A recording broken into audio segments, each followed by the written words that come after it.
to trial. Take it to trial. Welcome in, grab a seat, hit the like and subscribe. Cause Sweet Peas on the mic with that spicy little vibe. Got the courtroom streaming in the chat, going wild. We're debating heavy topics, but still laughing like a child. From objections to confessions to the judge's side eye. If it's justice and it's messy, we gon' talk about why. Every day's a new case, every moment's a ride. And when Sweet Peas in the building, we be learning with pride. Minds on deck, keep the room running smooth. Film freak therapist, you know, keeping everyone in the groove. Writer with the facts, pretty brown girl with the sass. Moreldia and Fowler keep the peace in the chat. But Jason walks in and the ladies collapse. Chocolate, take it to trial, where the truth gets loud and the laughs run wild. Sweet Peas got the spice, she's the queen of the aisle. Chat fam rolling deep, we've been here a while. Lights on, mics up, we gon' do this right. Take it to trial, every day, every night. Take it to trial. Morning shows are sharp, afternoon is on fire. And we catch every moment that the court might inspire. From witnesses whispering, the lawyers trying to hard. You know Sweet Pea breaks it down like a legal tarot card. Chats cracking jokes, dropping theories on the fly. We're serious when it counts, but we still testify. Minds hold it down when the trolls try to play. If you're out of line, court adjourned for the day. But when Jason logs in with that deep hello sound, the ladies in the chat, man, they all fall down. Take it, take it, take it, take it, take it, take it, take it, take it to trial, where the truth gets loud and the laughs run wild. Sweet Peas got the spice, she's the queen of the aisle. Chat fam rolling deep, we've been here a while. Lights on, mics up, we gon' do this right. Take it to trial, every day, every night. Take it to trial.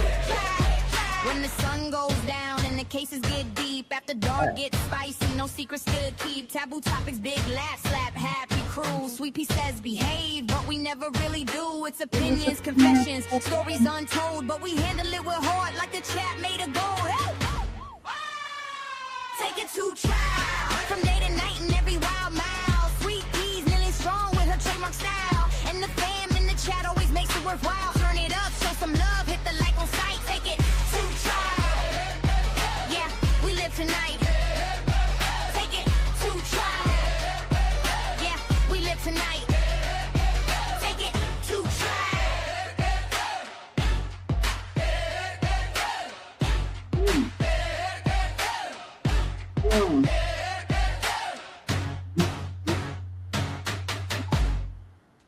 Oh, good morning, good morning, good morning. I think we on all cylinders. Good morning, Christine. Welcome in.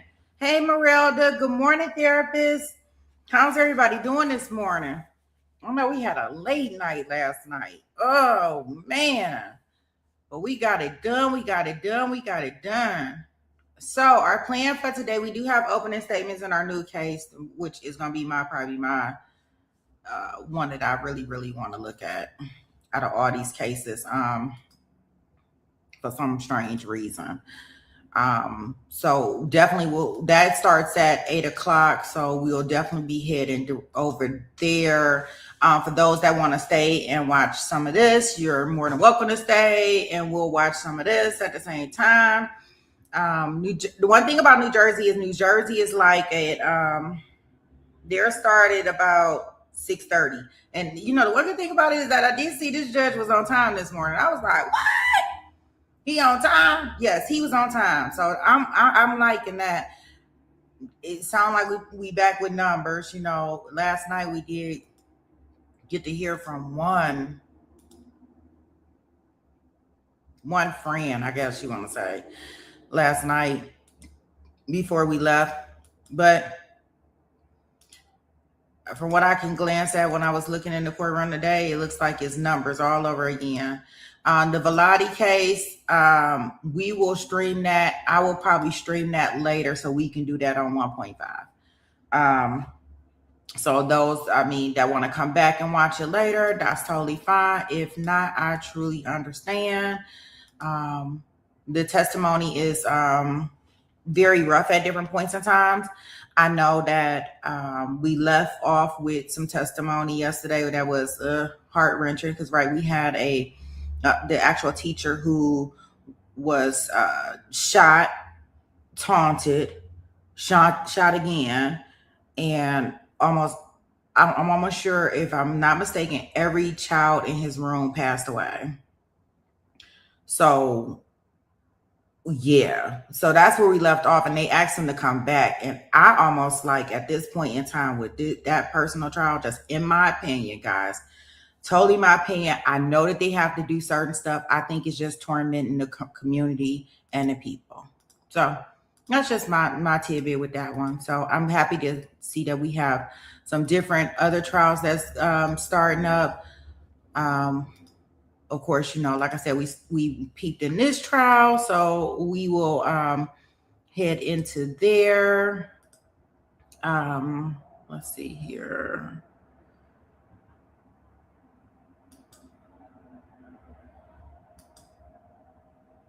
I'm gonna leave.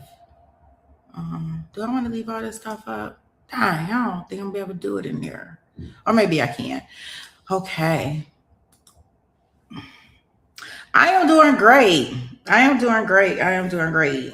for asking. Busy bees. I see everybody's been busy bees. Is what I can tell. I thought about something so funny today. I said, well,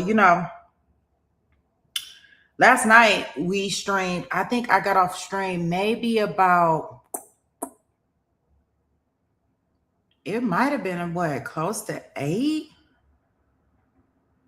Yeah, maybe close to 8 last night. It was so funny because, depending on what time I stream or how long we stream, like, you get different people that haven't came in a while. And so it was kind of nice because I was able to see Ola last night. She was able to stop through. James, he was able to come back. He had finished all his exams. So it was kind of nice that we were able to stream kind of late, not later than usual, than our usual thing last night. But yeah, I think busy bees all over. So that's awesome. But thank you for asking. And let's see. Let me get us in here. So I'm gonna go ahead and start our courtroom fee for today.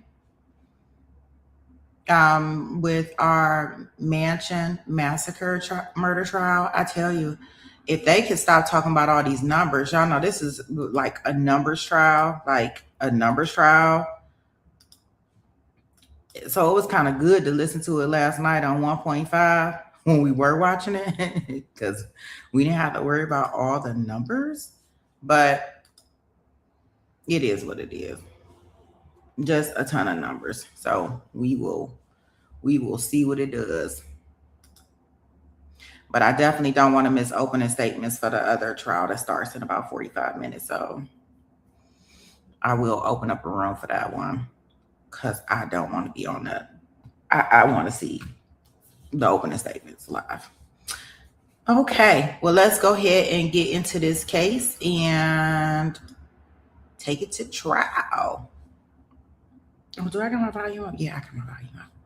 Okay, cool beans, guys. Here we go.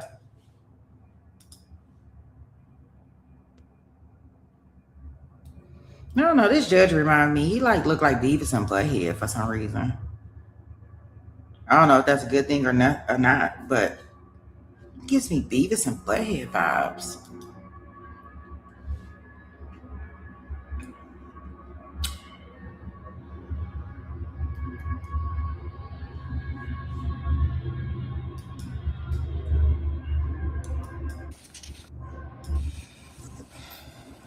Good morning. You can just watch your step going up there. Put your left hand on the Bible, raise your right hand. Do you solemnly swear or affirm to tell the truth, the whole truth, and nothing but the truth, so help you God? I do. Okay, once you get comfortable, can you state your name for the record and spell your last name, please?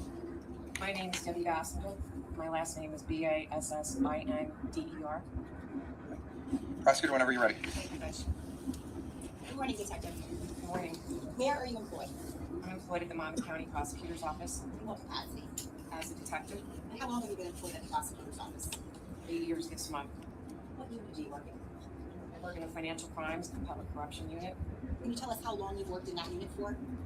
I've worked in this unit for my entire time of employment at the Prosecutor's Office, with the exception of 2.5 months where I was assigned to the trial unit. What are your duties and responsibilities as a detective in the financial crimes unit? My duties are to investigate allegations relating to financial crimes and/or public trust. Now, what, if any, law enforcement experience did you have prior to joining the Monmouth County Prosecutor's Office? I was a special agent with the Internal Revenue Service Criminal Investigation Division. So, as a special agent, were you a sworn federal law enforcement officer at that time? Yes, I was. And what was the time frame that you worked as a special agent with the IRS? From September 1993 through June of 2016. Generally speaking, what were your duties as a special agent with the IRS? As a special agent, I was involved in investigating allegations and crimes relating to both domestic and international money laundering, crimes relating to the Bank Secrecy Act, also known as BSA, and crimes relating to the Internal Revenue Tax Code. Now, I'd like to ask you some further questions about your educational and professional background. Do you have something called a curriculum vitae? Yes, I do. Showing counsel S27. May I approach? Okay. Detective, I'm showing you what's been marked as S27. Do you recognize that? Yes, I do. What is it? It's a resume. Did you prepare that? Yes, I did. Is that your resume? Yes, it is. And how many pages is it? 4. Starting with your education, can you provide us with the benefit of your educational background? Yes, I received an associate's degree from Ocean County College in business administration. I also received a Bachelor of Science degree from Monmouth University with a concentration in accounting. Detective, are you familiar with the term forensic accounting? Yes, I am. What is that? Forensic accounting is a specialized area of accounting that investigates complex financial documents, follows the flow of funds to determine fraud, misconduct, and financial irregularities. Do you use forensic accounting in your role as a detective in the financial crimes unit of the prosecutor's office? Yes, I do. And did you use forensic accounting in your role as a special agent with the IRS? Yes, I did. Can you just, I want to define a term. Can you explain what it means to audit and how that relates to forensic accounting? Yes, auditing is a regulatory compliance examination of an individual's or an organization's financial books and records. So how is forensic accounting different from regular accounting? Well, regular accounting would be your normal day-to-day financial record keeping, your standard financial reporting, and ensuring regulatory compliance. What, if any, training did you have specifically in forensic accounting? I was a revenue agent with the Internal Revenue Service, which means you're an auditor. That encompassed approximately, in total, about 6 months of training on complex auditing individuals and business records. From there, my education in accounting focused on accounting 1 and 2, intermediate accounting 1 and 2, advanced accounting, auditing, taxation, business law. When I attended the Federal Law Enforcement Training Center for my position as a special agent with the IRS, that was approximately 6 months long. The second half of that training involved comprehensive 3.5 months of financial forensic accounting, if you will, training on reviewing books, records, identifying fraud, criminal behaviors, patterns, identifying methods of proof in order to see whether or not there is a crime. After that training academy, I also received other training through taking seminars, webinars, all in the area of financial crimes. So what were your day-to-day responsibilities as a special agent with the IRS? Day to day, you were reviewing financial documents on a complex nature involving money laundering, Bank Secrecy Act, financial crimes, even relating to taxes, analyzing, reviewing, compiling detailed reports, interviewing witnesses, subjects, victims at times. Now, how would forensic accounting come into play in those roles and in those responsibilities that you did day to day? In financial crimes, you are utilizing your auditing skills, your investigation skills, and your accounting skills to follow the flow of funds and money to determine whether there is or is not a crime relating to the allegation involved. Again, whether it's money laundering, Bank Secrecy Act, financial crimes, tax-related crimes. In your time with the IRS, and I'm sorry if I asked you this already, but how long were you there in total? 23 years. What, if any, promotions did you receive? In 2015, I was promoted to a supervisory special agent. What did that entail? I oversaw 8 special agents, 2 administrative personnel, and a secretary. And the 8 special agents that I oversaw were conducting investigations as I just described what I did as a special agent. So I was overseeing their work, dealing with the U.S. Attorney's Office as it relates to those investigations. Now, as a special agent with the IRS, prior to receiving that promotion, approximately how many forensic accounting analyses had you conducted? Over 200. Approximately how many forensic analyses did you oversee during your time as a supervisory special agent? Over 100. What, if any, certifications did you receive while you were with the IRS? In 2009, I received a certification titled Certified Fraud Specialist. And what is that? It's a designation that validates your expertise in the detection, investigation, and prevention of fraud. What did you have to do to obtain that certification? You had to complete a certain amount of credits that they required an applicant to have. So for example, your education garnered you so many credits. Your experience in your financial profession garnered you X amount of credits. You needed professional witnesses from a higher level than you were applying to that credential. You had to maintain those credits by continuing your education within a 2-year period to sustain those credits. Part of your credits also could come from testifying in your field, whether as a fact witness or an expert witness. Now, what, if any, certifications did you receive while you were with the IRS in 2013? I received a certification called Certified Anti-Money Laundering Specialist. What is that? It's a certification that validates your expertise in investigative techniques, regulatory compliance, and risk management. What did you have to do to obtain that certification? Very similar to my first certification. This certification required you to take an examination in addition to verifying your education, your years of experience. If you have done teaching, that counted as well. If you've testified, that counted as well. And then you're required to maintain a certain amount of credits by every 3 years to maintain that certification. With both of those certifications, are you currently up to date? Yes, I am. Now, after you worked for the IRS, let me just ask you, did you retire from there? Yes, I did. When was that? In June 2016. Where did you become employed after that? Ocean First Bank. And what was your position there? I was a senior vice president and the director of BSA department, Bank Secrecy Act, BSA department, and also the security department.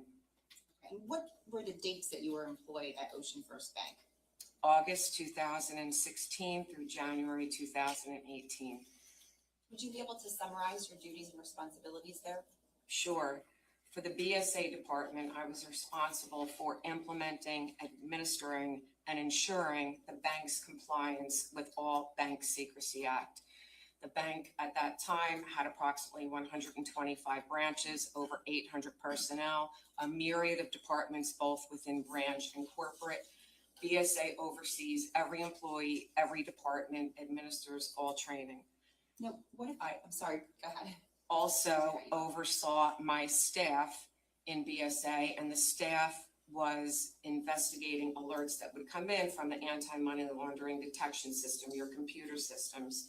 So if there was an alert on a customer account, they would investigate it to determine if it's worth additional investigating or if it's okay. The second half of my role in the security department, which I oversaw staff there as well, but we handled the both internal and external security of the bank. External security meaning bank robbery, internal security encompassed internal fraud, anything happening internal within the bank. What, if any, employment did you obtain after that? Then I became employed with the Monmouth County Prosecutor's Office. Did you have to go to the police academy for that? Yes, I did. And when was that? I started the police academy in January 2018 and graduated in June 2018. And if you could just summarize your day-to-day responsibilities as a detective in the financial crimes unit. In financial crimes, my day-to-day duties are to investigate allegations of financial crimes and public trust, often sensitive in nature.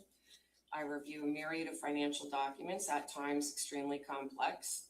I interview witnesses, subjects, and victims. I compile detailed reports. Approximately how many forensic accounting analyses have you undertaken thus far as a detective in the financial crimes unit of the prosecutor's office? Approximately 200. And what, if any, certifications did you receive while you were with the prosecutor's office? I received the designation called Certified Economic Crime Forensic Examiner in 2020. What is that? Essentially, it validates your expertise in financial economic crimes, both the detection, prevention, and investigation of those crimes. And what, if anything, do you have to do or did you have to do to obtain that certification? That certification, again, it's a point system. You have to have so many years' experience in the financial field. You have to provide your education, which garners you additional points. If you've testified in court, both as a fact or an expert witness, and take continuing education classes. Teaching also counts, financial related classes. Do you do any teaching as it relates to your profession? Yes, I do. Can you tell us about that? Yes. Annually at the Monmouth County Prosecutor's Office, our unit provides financial training to any law enforcement officer in the state of New Jersey. So I'm a part of that training on an annual basis. I also developed a project on elder fraud where I go out and teach and provide seminars to individuals wanting to learn about financial crimes really against a 55 and older population, and any other training that I'm asked to do. Judge, at this time, the state would seek to qualify this witness as an expert in the field of forensic accounting. Any voir dire? Thank you, Judge. Good morning. Good morning. So you've investigated a number of different types of financial crimes. That'd be accurate to say, right? Yes. And, you know, these investigations would typically involve the review of some type or multiple types of different financial records. Yes. This could include bank records, right? It could include tax records. Yes. These records often have to be reviewed in combination with one another in your line of work, right? No. Well, in terms of money laundering, for example. State law and federal law are different when you're examining financial documents and tax records.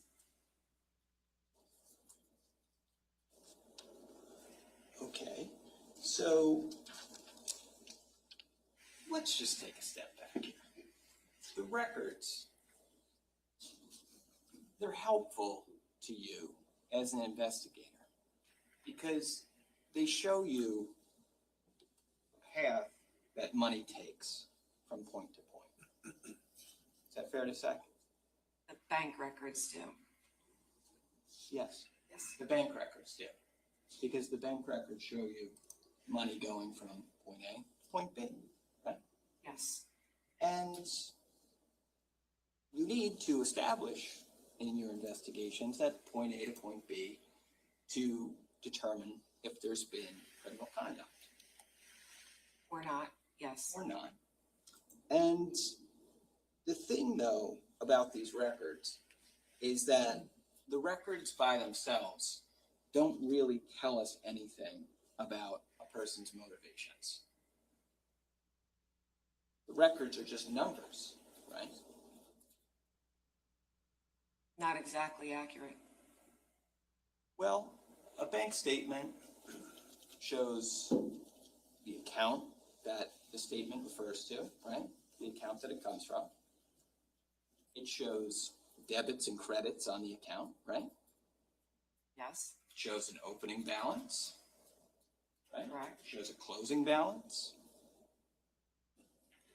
right? Yes, Might show that I transferred money from that account to a different account. And if I did, it would list some indication of where the money went, right? yes, None of that says anything about what my motivation was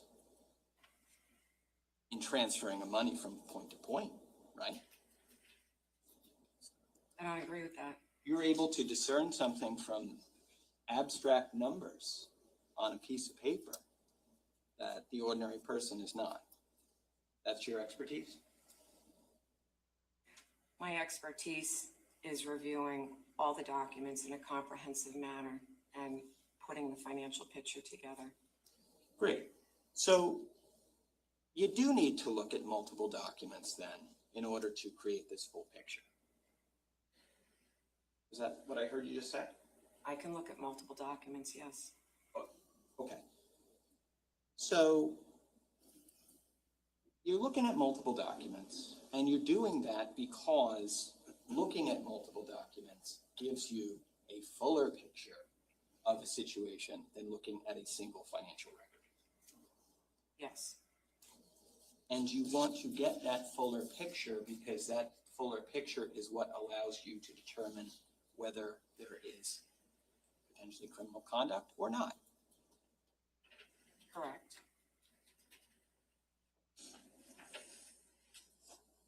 You are also looking for things in these records that could demonstrate motive.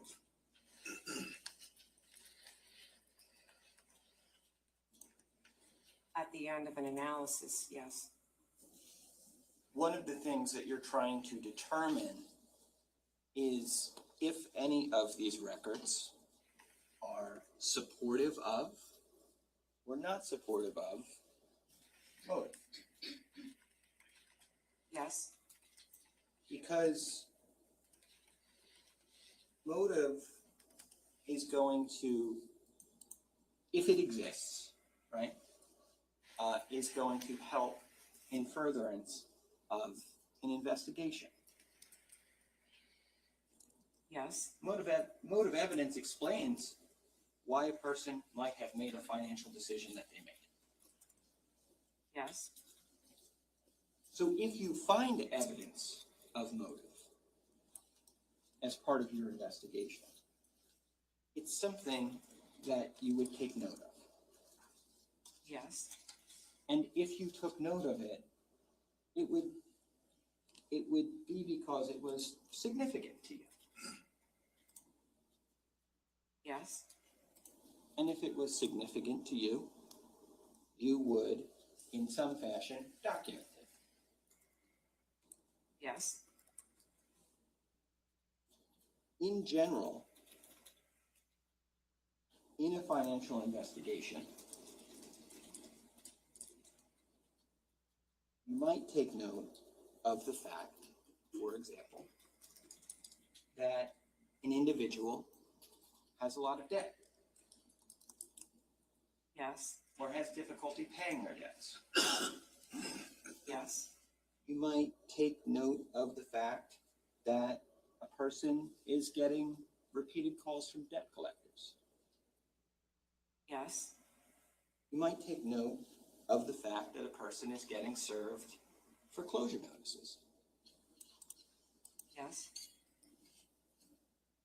You might take note of the fact that a person is having their utilities, like their water or their gas, shut off. yes,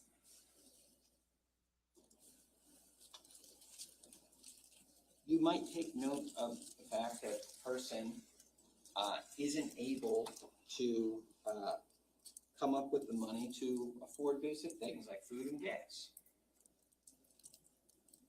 I may not know if they can't afford food, If you did know it, you might take note of it. possibly. You might take note of the fact that a person is having their credit card declined. Yes. You could take note of the fact that the person is having repeated communications with others about not having enough money. I may not know that. You may not, or you may, because sometimes you might have a person's record of text communications in a case, right? Not necessarily. Not necessarily, but sometimes you might. But I might not.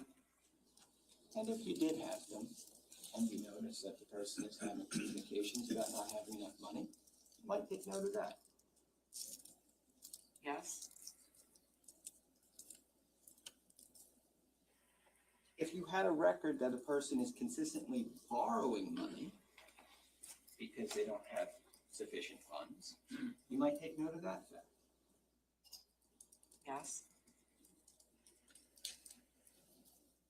The person was the subject of a civil lawsuit. You might take note of that fact. Yes.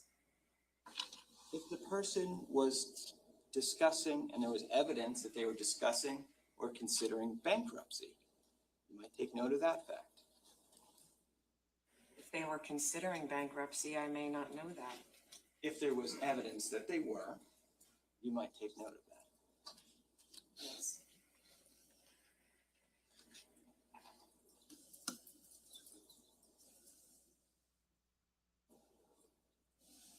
When you were with the IRS and as part of your work with the prosecutor's office, you didn't, sometimes these investigations, I'd imagine, might involve a single person who was a suspect, and sometimes an investigation might involve multiple people that are suspects. Is that fair to say? Federally, yes. And sometimes investigations might involve situations where multiple people had access to the same bank accounts. That's possible.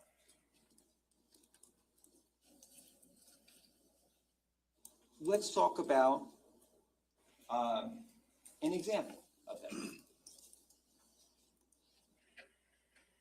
Let's say we have a small business. Now, you're aware that small businesses often operate under a less regimented structure than large, highly regulated businesses, right? Can happen. Can I see counsel, please?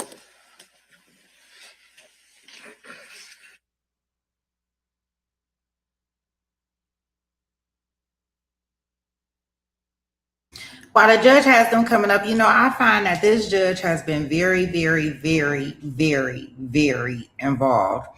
Like, this is one of these judges that he has been objecting, he has been sustaining. Like, they don't even have to do these things. Like, he's trying the case and he's also being the judge. Yesterday, I seen him do multiple objections. I heard him sustain his own objection. Like, this judge is doing it all. Like, he's an all-around guy. He's asking clarifying questions. The jury is not even asking him to clarify certain stuff, but if he didn't get it, he definitely asking clarifying questions. I cannot understand, like, when a judge feels like it's okay to do this. Like, I thought that they just supposed to be there, and I guess in different states maybe they have different wiggle room, but yeah, he, like, yesterday, I kid you not, he was like, I object. And then they called a sidebar, and then the judge was like, okay, I sustain my objection. What the fuck? What is going on here? Really? Like, how you going to object and then come back and tell the jury you sustain your own objection? I cannot with him. He asked the guy yesterday some clarifying questions. Like, he is interrupted and he is. You say they consider very efficient. Clearly, like, I guess so. When you got the defense, you got the prosecution team, and you got the judge all trying the case. Like, I thought he was just there for ball, strikes, call the strikes and fouls or whatever. But yesterday he showed me that he's gonna be way more involved in this than anybody. So interesting that he has called a sidebar, because he probably like, where are we going with this lady? What are we doing? And why are we doing it?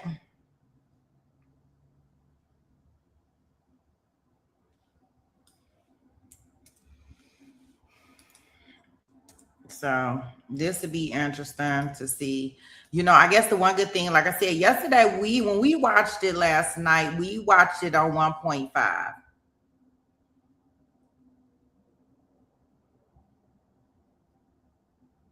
Yeah, I can believe that, Brooklyn. I definitely can believe that.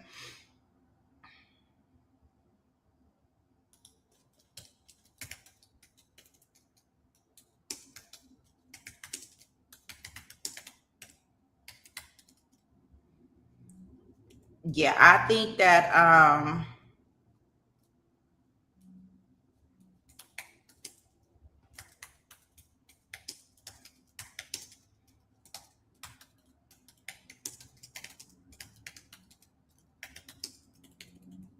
I think that they with this trial, I'm up here typing up this thing. Oh, he taking off his headphones. Okay, good for him. You gotta almost listen to this in 1.5 part, 1.25 part. I'm concerned.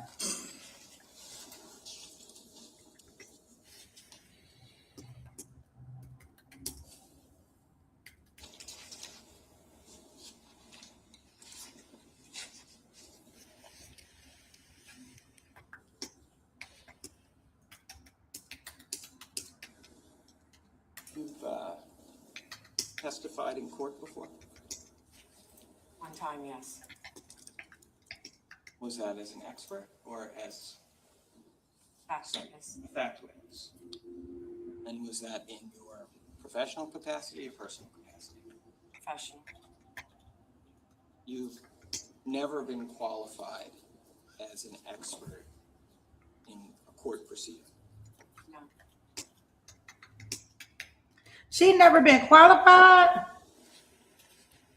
When you testified as a fact witness, that was about a financial investigation? It was a joint investigation with the FBI, and there was a financial component to it, yes.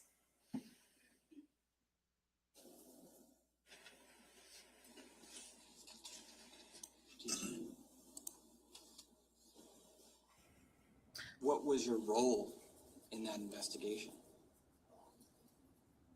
The defendant accepted bribes in the amount of $30,000. Excuse me, the defendant accepted bribes, and I was a fact witness to that.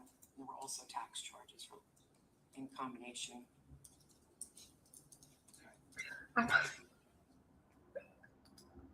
So basically your role, what I'm taking from that is your role in that case was as a detective. I was a federal agent. So,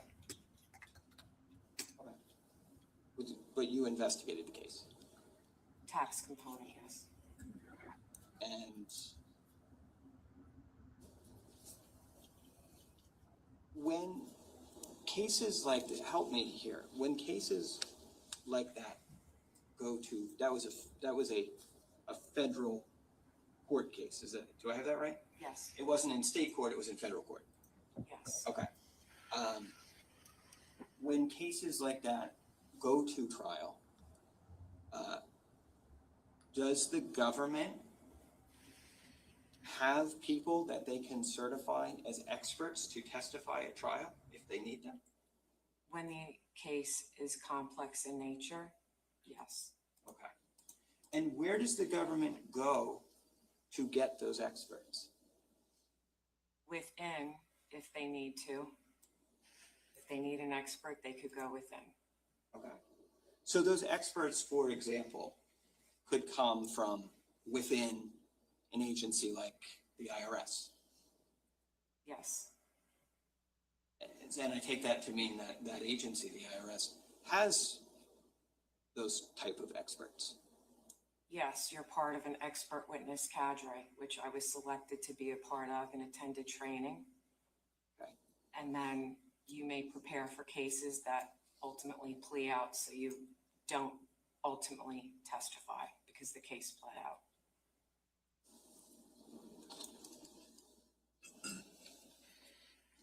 Fine. But this is the first time that you've been qualified, let's say, as a expert witness in a case. Yes, It never happened during all of your time at the IRS. no, because my case is ultimately pled out. Now, it's also never happened during all of your time up to now at the Monmouth County Prosecutor's Office. No, my cases have not gone to trial. This is my first trial case with the county. Judge, I have no further questions. Okay. Do you wish to be heard on the issue? I don't get it. Okay. Under the circumstances, I find that this defendant is qualified based upon her years of experience, both as a special agent in the IRS for the years that she was there, 23 years, her time at Ocean First Bank, her time in the Monmouth County Prosecutor's Office, her certifications and training that she has had. She would be qualified as an expert in the field of forensic accounting. Ladies and gentlemen, just because that I find that legally a person can be considered as an expert in a particular case, I have to give you a charge to tell you what that means to you. All right? As a general rule, witnesses can only testify to facts known to them. This rule ordinarily does not permit the opinion of a witness who is not testifying as an expert. However, an exception to this rule exists in the case of an expert witness who may give their opinion as to any matter in which they are versed, which is material to this case. In legal terminology, an expert witness is a witness who has some special knowledge, skill, experience, or training that is not possessed by the ordinary juror, and who thus may be able to provide assistance to you in understanding the evidence presented and to determine the facts that you find them to be. In this case, as I mentioned, you can consider this detective as an expert in the field of forensic accounting. You are not bound by such expert's opinion, but you should consider each opinion and give it the weight to which you deem it should be entitled, whether that's great weight or less weight, or you may reject it. You can do whatever that you want. In determining each opinion, you may consider the reasons given for that opinion, if any, and you may also consider the qualifications and credibility of that particular witness. It is always within the special function of the jury to determine whether the facts on which the answer or testimony of an expert is based on actual evidence that you find it to be. The value or weight of the opinion of the expert is dependent upon and is no stronger than the facts on which it is based. In other words, the probative value of the opinion will depend upon whether, from all of the evidence in the case, you find those facts to be true. You may, in fact, determine from the evidence in this case that the underlying facts are true or not true. So if you find the underlying facts not true, well, that would impact your ability to consider the weight of the testimony because the underlying facts, you're finding them not to be true. On the other hand, if you found them to be true, well, that would be assisting you and whether that you want to believe the opinions that are based upon those underlying facts that you wish to be true or that you find to be true. Does everybody understand that? Okay. You and you alone are the sole fact finders in this case. You must be persuaded solely by the evidence presented at trial when determining whether the state has satisfied its burden. And it's you and you alone that will make these determinations as to the evidence in this case. With that being said, Ms. Wallace, I'll allow you to continue your direct examination. Thank you, Your Honor. Thank you. See you back.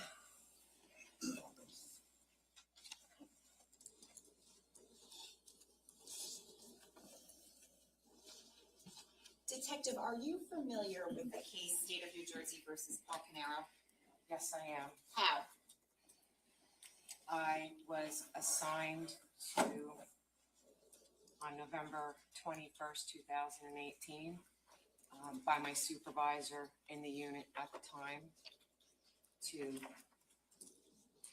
this investigation. And just to be clear, are you referring to the Financial Crimes Unit? Yes, I am. Now, when you were assigned this case, were there already other detectives from other units assigned as the lead detectives? Yes, because this investigation involved murders, detectives from the Major Crimes Unit were already involved as the lead detectives, as well as detectives from the crime scene unit. Now, what were the parameters of your investigation? In other words, what was your role as a detective from the Financial Crimes Unit with regard to this case? My role was to determine if there was or was not a financial motive. Can you tell us about the investigative steps that you took? Yes. Through legal process, serving a grand jury subpoena, through legal process, I obtained statements from the bank for the trust account, the bank that held the trust account. I also, through legal process, obtained statements for the defendant's bank accounts. I also received, through legal process, bank account information on both businesses, EcoStar and Square One, the operating accounts and the payroll accounts. I also received, through legal process, documents from Canada Life Assurance Company, which held the life insurance policy.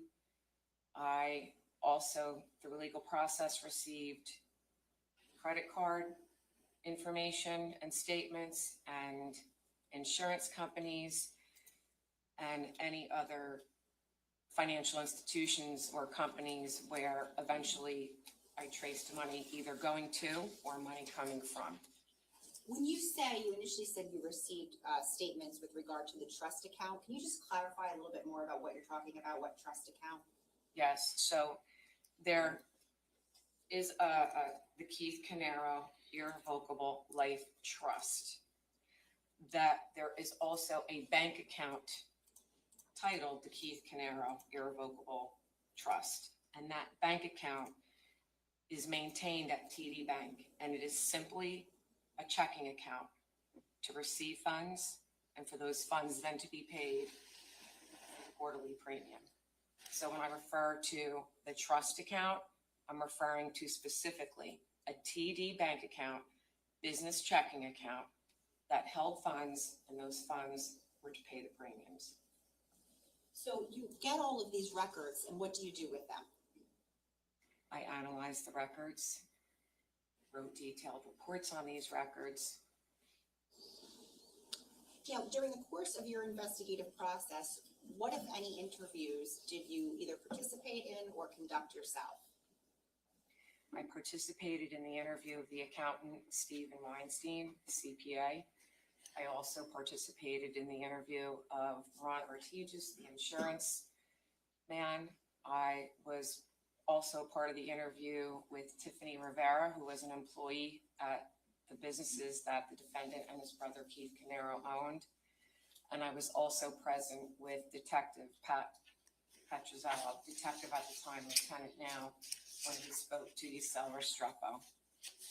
Now, eventually, were you asked to narrow down the focus of your investigation?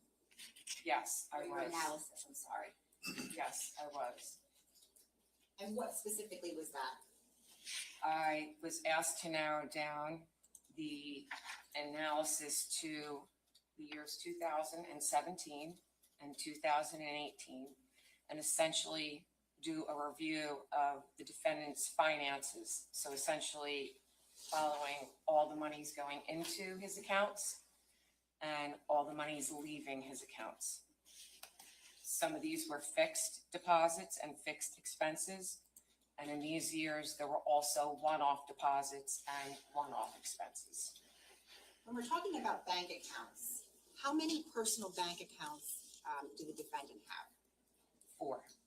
Right, and with regard to that TD Trust account, how many accounts was that? There was 1. Okay, and then in terms of the businesses, how many bank accounts were there? A total of 4, because there were 2 businesses. Each had an operating account, each had a payroll account. And just very briefly, the difference between an operating and a payroll account? The payroll account is going to pay the salaries of your employees for the businesses, and the operating account is paying your fixed expenses and other expenses. Okay, so right there, what we discussed, that's a total of 9 bank accounts? Yes.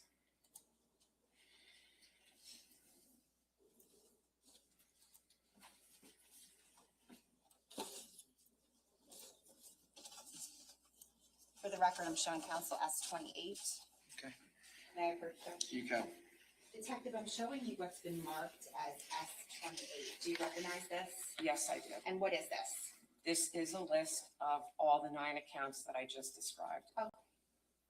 And does this have the bank names of the checking accounts on here? Yes, this lists the name of the bank. It lists the type of account. It lists the account holders, and it lists the account number. Judge, permission to publish? Any objection? Okay, you can publish.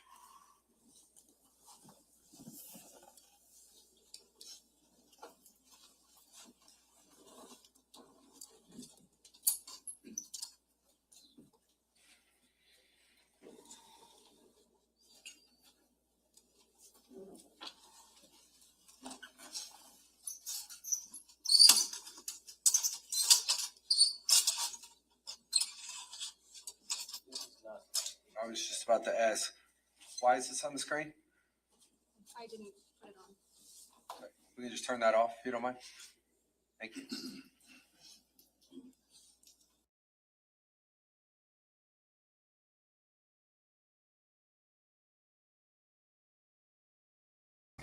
Okay, so I'm gonna pause this one right where it's at. They have not started over there in the all pair trial, but we can get settled and get our rooms set up for that one. I just put the link in the chat room. Yeah, I don't want to miss opening statements at all for this one. Me personally. So it looked like the vote was more or less us going over there. We'll come back and watch this one on 2.5 times speed or something like that to get it done. But at least we'll be able to get past this financial part of it, and then we'll come back over here. I didn't know that many people would be interested in the all pair part. I knew I was interested in it. Like, that was the trial that I wanted to do this week. So cool. That works out. Yeah, and and I'll talk about it once we get over there, but I just really don't understand. I think there's a crock of crap, but that's just me. But I'll let y'all know my feelings once we get over there. So I'll pause this right where we're at. I'll go ahead and close this room down. If you want to head over there, just click that link. For those that are lurking and want to head over there, just click the link and it'll put you right over there in the room. You don't have to do anything, go searching or anything. It'll put you right where you need to be. All right, guys, I'll see you guys over there.